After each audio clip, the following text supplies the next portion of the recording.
hydrocarbons basically break this down and quickly. So we're meeting the boat down at Reef Beach, and Reef Beach is a nudist beach.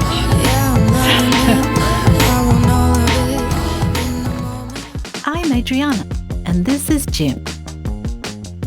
We met in a band, got married, had a family, got into boating, and when our children moved to London, we sold everything to move on to Kikamalu, our home, a 42-foot Swanson with our spoodle Lucy. This is our salty life. Subscribe and welcome aboard.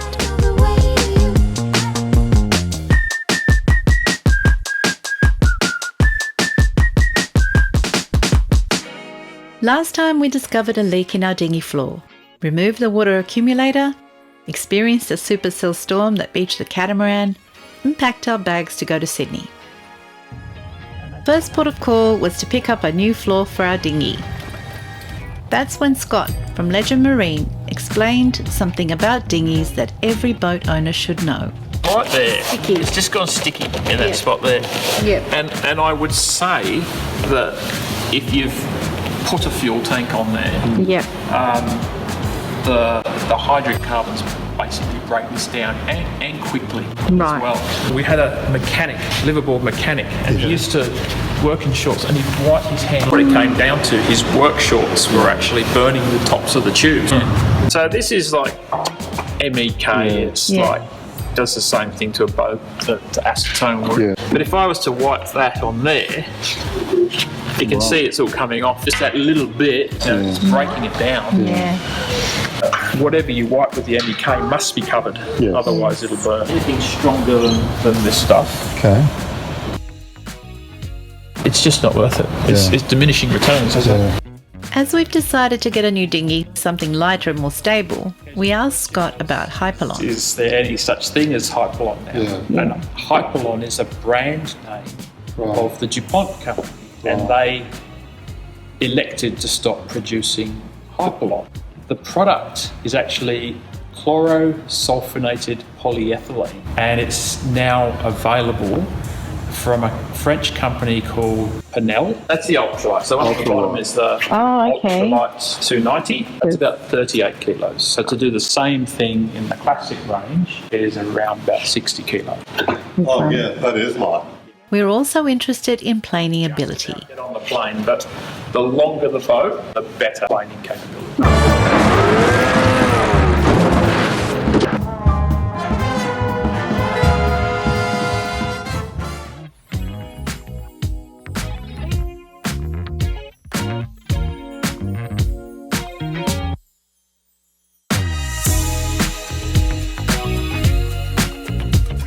We're left with a lot to consider.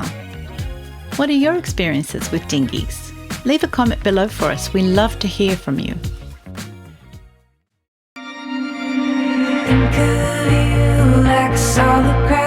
Our friends Mike and Sim invited us to go sailing on Sydney Harbour. It was a long weekend and the weather was glorious.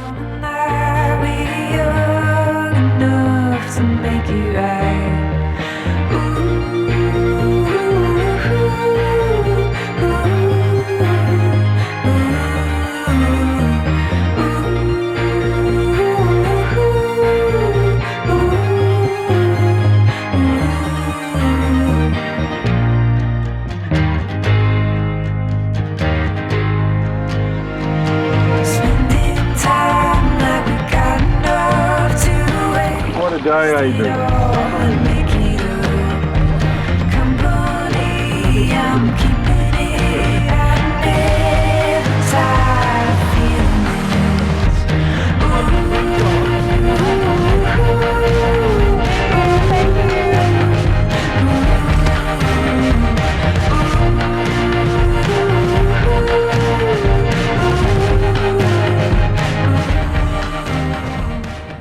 All these yachts are waiting to come through.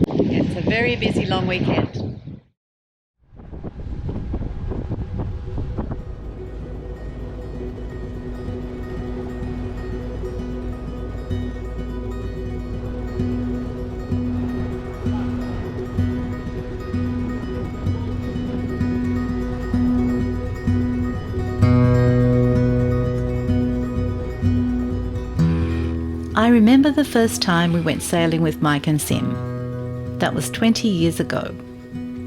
That sail changed our lives forever. We'd been on boats all our lives, but we'd never owned one. So after going for a sail, we decided to go looking for a boat. And that's how we found Nepenthe, our first boat. And we've never looked back.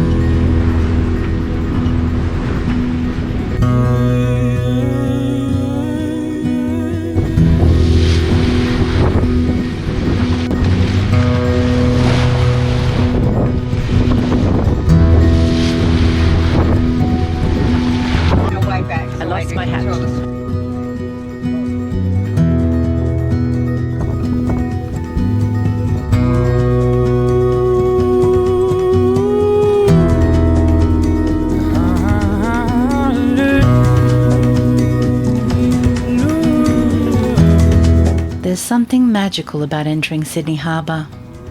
Is it any wonder it's considered one of the most beautiful harbours in the world?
We were on our way to pick up a mooring at Clifton Gardens, where we'd wait for friends who would go to raft up with us. The boating life is a very social one, and that's one of its best aspects.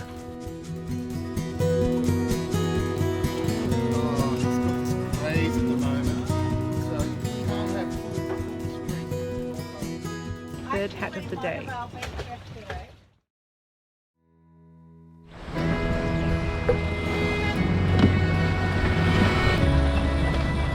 It was time to head home and catch the Spit Bridge, but before we did, we went for an epic sail around the harbour.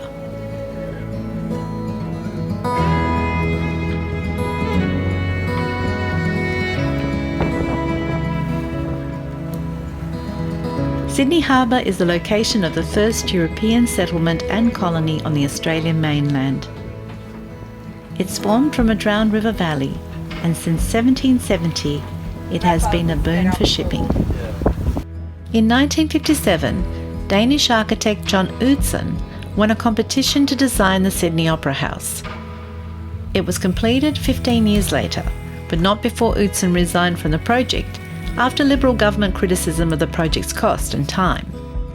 Now, the Opera House and the Harbour Bridge are as iconic to our identity abroad as our kangaroos and koalas.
We came across a boat that had run out of diesel and wouldn't be able to go through the spit bridge, as you're not allowed to sail through it. We couldn't help them ourselves, but we stood by until they made a decision: sail back to the bridge, anchor, and then go ashore for fuel. We would soon find ourselves on the wrong side of the bridge too. In sailing, you have to expect the unexpected.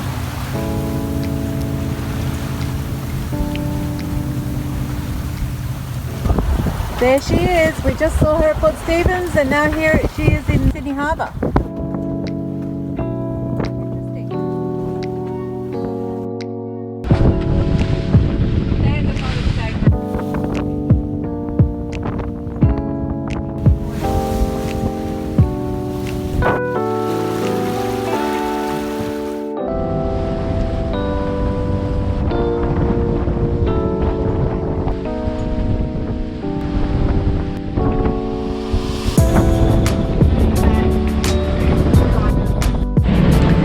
So it appears the bridge is broken and we have to take a mooring and wait until it gets fixed. The spit bridge is operated by a diesel motor, and the diesel motor, she's stuffed. That's a good answer.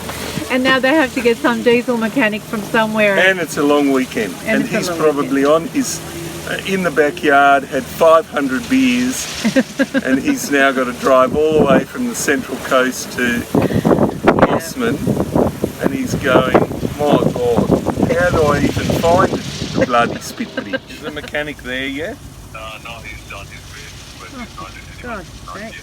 Oh my God. We had no idea if the bridge would be fixed that night, so Mike elected to stay with the boat while we caught an Uber back to the house.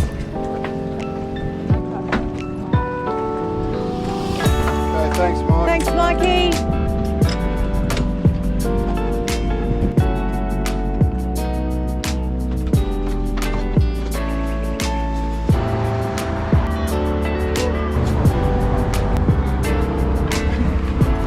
So we got out of that Uber because the guy was coughing and spluttering and he wasn't wearing a mask, so...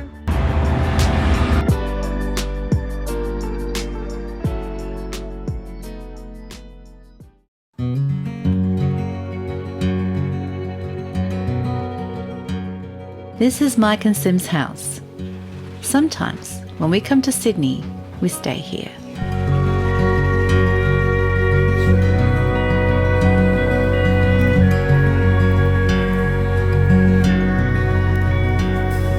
Stand on the shores of the side unseen, the substance of dwells in me, 'cause my natural eyes on the ghost skin deep, but the eyes of my heart anchor the sea.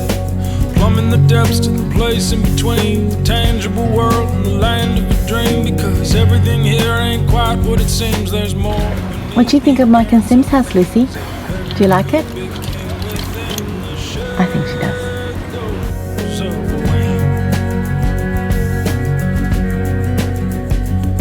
Yeah, wisdom will honor everyone who will learn to listen, to love and to pray and discern, and to do the right thing even when it burns, and to live in the light through each treacherous turn. A man is weak, but the spirit yearns to keep to the course from the bow to the stern, and to throw overboard every selfish concern that tries to work for what can't be earned. Sometimes the only way to return is to go where the winds will take you.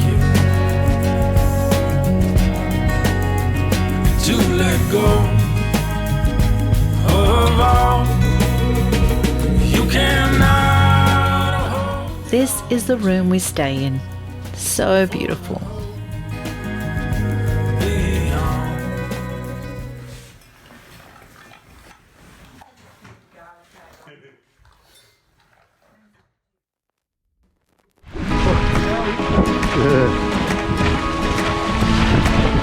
So far.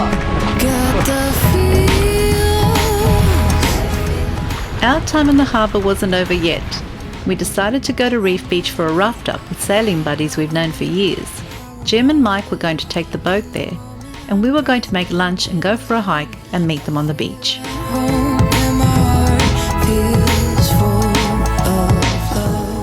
So we're meeting the boat down at Reef Beach, And Reef Beach is a nudist beach. So, and it's quite steep.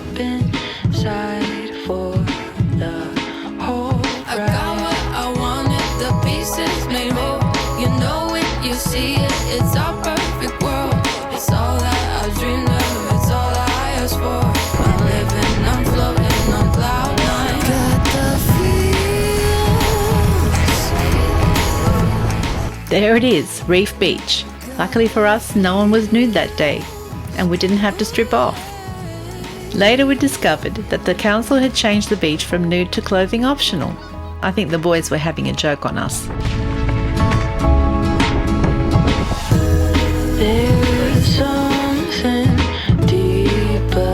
The question is, will they make it back without tipping over? Mike is quite attached to his little dinghy, despite its obvious limitations. I wanted the pieces made whole. You know when you see it, it's our perfect world. It's all that I dreamed of, it's all I asked for. I'm living, I'm floating on cloud nine. Got the feels.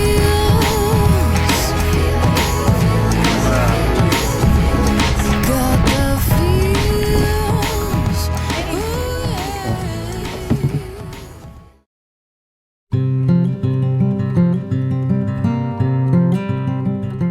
Thank you so much for watching. If you like our videos, please subscribe and click on the notification bell so you never miss one. You can support us by liking the video, and we love it when you comment below.